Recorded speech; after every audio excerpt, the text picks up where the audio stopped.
Welcome to the Irish Pagan School podcast. Your hosts are authors and co-founders of the Irish Pagan School here in County Waterford, Ireland, Laura O'Brien and John O'Sullivan. Fáilte. Dagdi Bugus Fáilte. Hi, hello, and welcome to John O'Sullivan, the Irish Pagan School. And we are here to talk about satire today and the importance of its role in ancient Irish society. But before we dive into that, I'd like to invite you to pick up a year's worth of free teaching resources available from the Irish Pagan School. All you got to do is go to irishpagan.school/free. And we have multiple different blog posts, videos, and links to classes that are free within the Irish Pagan School as well. It's a great way to kind of get a beginning kind of grounding under you to understand, the teaching and the perspectives that we're coming from here. Before you kind of dive a little bit deeper, or if the funds aren't available at the moment because of where the world and the crises are at the moment, there's still kind of teaching available. There's still kind of content that we're regularly producing. So, also don't forget the Irish Pagan School podcast here on YouTube and also on TikTok. And if you feel inclined to do the like and subscribe thing, that really, really helps us as well. To turn up any algorithm and to make sure that we're remaining relevant in front of people and getting the voice where they need to be for the sake of paganism in the world, or Irish culture, or Irish spirituality in this world. But satire, yeah. So there was a question kind of presented in, and it was a good question. Talk Kesht Ian talk A. It's a great question. And it's, could I talk about the Irish satire and compare and contrast them for modern understandings of satire? Um, I wish I could deep dive into this in a long, extensive kind of way, but I think what I can do is probably give you a couple of pointers in the right direction. And we have to kind of talk about the culture and how the culture has evolved and changed and shifted, and the role and how satire was set in its context. So today, what we understand by satire as a form of humor. Satire is seen as a form of kind of tongue-in-cheek expression. If you were in Ireland, like, you'd be taking the mick out of someone, taking the mick out of something or some situation. And satire is said to be kind of intellectual, but like scathing. It's kind of like takedown comedy. That kind of stuff is what's referred to as satire. But depending on the levels and layers that you go to, it can be it can be easily missed in some ways. And sometimes some of the best and most wonderful satire is the stuff that is easily missed. And it's that kind of awareness of how it then almost becomes a satire on the satire, a satire on the culture, because like it's not being kind of picked up on. Some great examples of that recently is the movie Don't Look Up. Really, really great movie recently, which is a full kind of satire about, the mentality of um, burying your head in the sand, and political kind of commentary, like not engaging with it and falling for the propaganda. But of course, the other great propaganda piece is, of course, Starship Troopers, which is a sci-fi movie about going and stomping out bugs in this thing, and it's just kind of, yeah, we defend humanity and all the rest of it, but the entire thing is full of fascist propaganda, and the entire thing is a satirical piece. But what's almost entertaining about that is become like a cult B movie hit, where people miss the point that it's actually a satire, and miss the point that, like, you're not supposed to be rooting for the humans because the humans are the fascists. Which actually, commonly enough, actually, at the moment, talking about modern cultures, and it is, I suppose we're still in question here. There's a game recently released, Helldivers 2, and again, it's this concept very much based on the Starship Troopers thing about, like, oh, it's super democracy and be the heroes of humanity and all the rest of it. But essentially, humanity is the fascism bad guys with a cloak of democracy pulled over it. So you're not supposed to root for the humanity. Also, unpopular to many people, Warhammer 40,000 from Games Workshop. Absolutely a fascist dystopia, a sci-fi fascist dystopia. So all of those things, like, the satire sometimes gets lost, but the purpose of the satire is supposed to be an intellectual kind of scathing or a takedown kind of comedy to make a point against a thing. Satires are performed against either a notion, a philosophy, a power, a government, that kind of stuff. And it is that aspect of it that is very much lost now, because when we go back to the ancient Irish culture and structure, satire wasn't just performative fun and games. Satire was legally recognized. Satire was part of the Brehon laws established by the Brehons, like recognized across the country, and having a satire placed against you was very serious business. And so the power of satire was not just commonly available. Like it was restricted to a particular class of the Irish society, which were the bards, and the bards, and also the fillas.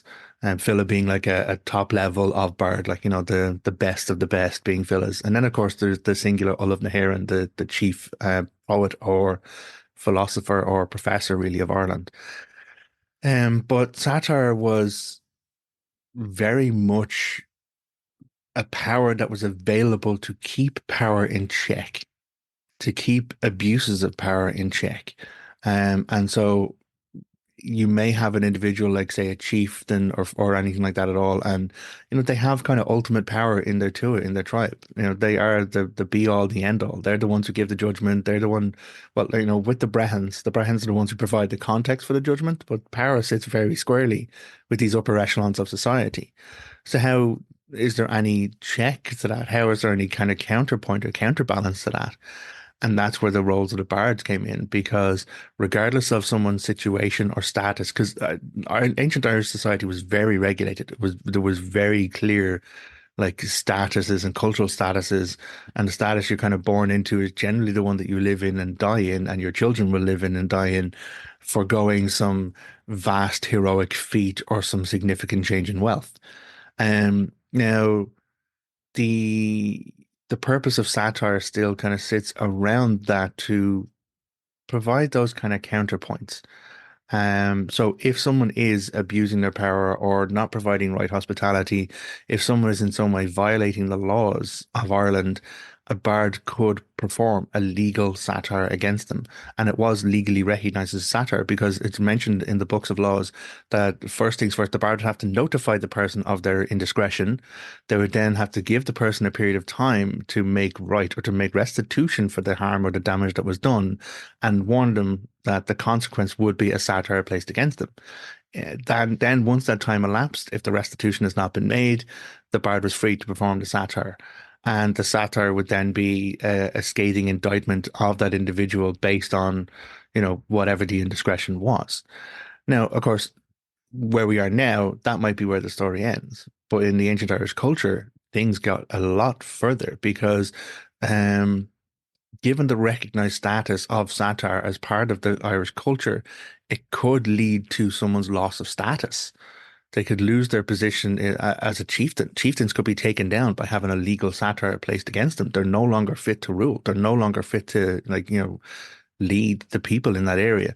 The most famous one, of course, is we go back to the mythological cycle, and we have Bress, who is the failed king of the Tuatha De Danann. Like he favors his Fomorian ancestry. He puts the Tuatha De Danann pretty much in bondage, and there's not much the Tuatha De Danann can do about it. He gives like a false judgment against the Dagda of murder when it was death by misadventure, but even that is still not enough to topple Bress. The thing that finally topples Bress is he gives really shit hospitality to a bard. The bard warns him, you need to make up for this. Like, literally the bard is put aside in a barn because he's a Tuatha De Danann bard, not a Fomorian bard. He's put aside in the barn. He's not even given a blanket. There's no kind of food for him. He's given like, the like small little kind of dry cakes and one small cup of milk. Whereas, a bard was someone who you're supposed to take care of, because the bards didn't just function as power plays or performers. They were the memory. They're the ones who remembered all the stories and recited the stories, remembered everyone's lineage and recited the lineage. So disrespect of a bard was serious fucking business. And so, of course, this bard, Capra by name, he actually warns Bress, listen, there's no hospitality here. You have to make right by this. Bress ignores him. And so Capra performs his satire, legally performs the satire, saying that there's no hospitality in the House of Bress. And that is the coffin nail for the rule of this king in Ireland, which then leads to him like fleeing to the Fomorians and trying to raise an army. Well, he does raise an army to invade Ireland for the Second Battle of Moytura. But it is that legally placed satire that is the end of his rule. And so that's the power that we have here involved with ancient Irish performance of satire. Now, that's just the legal power. There's also the mystical power, because bards sit somewhere in between our world and the other world. They know the stories of our kind and the other kind, the use of their voice, the use of their power, like this definition by recitation. If a bard said it was so, it was so. And we have many times where bards use their powers. There's actually one, is a guy called Ahern. This is in the later in the Ulster cycle. Um, and he's lost in the wilds. Like he's an entitled asshole, this guy, because not all bards are good guys. Let's be fair. Ahern is an absolute fucking asshole, and he's hungry, and so he goes to the river, a river, and he's trying to fish in the river, and like he shit at it. He can't get any fish, and in his incensed wrath, he performs a satire on the river.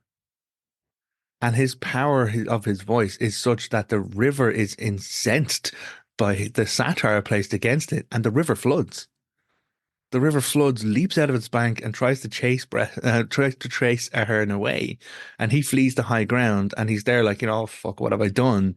When a whole lot of near people begin to climb to that high ground too, and there are people from a nearby village which has been flooded out by the river.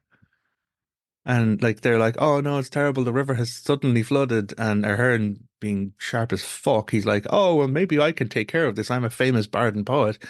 Um, and they're like, please, please, we'll do anything if you can calm the river. And he then goes and he performs songs of, you know, praise poetry, because that's the other side of it. It's said the bards had two sides to their tongue. One was praise and one was poison. And so the poison is the satire aspect, the sharpness of the tongue, but then also the praise poetry, which is the smoothness. And so he then performed these praise poetry, praising the river, beautiful river, calm and flowing river. And by his works, he makes the river, he undoes the satire, and the river goes back into its normal flow. And the villagers kind of, oh, it's great, it's our hero. And then they feast him and take care of him for all of that time. He never tells them that it's actually fucking his fault. Um, so there is a mystical element to the power that bards would have in their voices. And in fact, Ahern leverages that on many occasions, because it was said that if a satire was placed against a person, it could cause a blemish to rise upon their face, like a triple mark would rise upon their face, and that would be it. It wasn't just a case that like people would know the story about you, like you would be physically on your face marked by the satire, which means that like, essentially you're done in the society, because that's the other part of it. Ancient Ireland society wasn't capitalist. Like it wasn't, there was no money. Everything was based on barter, and barter wasn't just like, okay, well, here's the generic value for items generally accepted. Barter was based on reputation. Reputation was based on who are you and where are you from? What are your people? What is your standing within the community? What is your status within the society? And so if you have something that can change and shift not just a person's status in their society, but also every other person's perception of that individual, you've completely undermined their ability to function within society. And in the worst and extreme cases, someone having a satire placed against them would be excommunicated from from their community, from their tua. They are out. They are done. At which point, survival becomes very fucking hard to do. Like, in other kind of judgments, individuals will be put into a boat and sent off the edge of the island. Now, of course, the currents might wash them back onto the island, but there's another legal precedent for that. That anyone who comes in washed up in a boat has no status, has no tribe, and it's pretty much property. So all of this can be linked back to this performance of satire, to this status within society, your reputation, your good name, and how that is impacted by satire. What is known about you? What is the story that is about you? And that power sits squarely with the bards. So, um, some part of me uh, is very much aware of the power that goes along with this definition by recitation, with this kind of ability to both praise, but also like, speak the sharper truths. Um, and I don't know, maybe there should be more of an awareness of the importance of satire. And yes, maybe there should be more structure around satire. So satire is used to punch up, never to punch down, to kind of as it should be. In the ancient Irish society, satire was a counterbalance to power and the misuse of power. And so maybe if more people were aware of satire, maybe if more people could take on board satire, then, we could end up with a healthier, better society from it. So thank you very much for the question, Gaurav Mahagath. Again, do go if you're interested in any of this stuff that we talk about here. Make sure you're doing the like and subscribe. Make sure you're kind of helping us out with the algorithms. If you've got a question, put it in the comments wherever you find this. And until next time, look after yourself. Take care. Agus Slán. Goodbye. If you enjoyed this podcast, please leave us a positive review in your podcast listener. Then head over to irishpaganschool.com and enroll in one of our free or paid courses. Slán go fóill, and we will see you next time.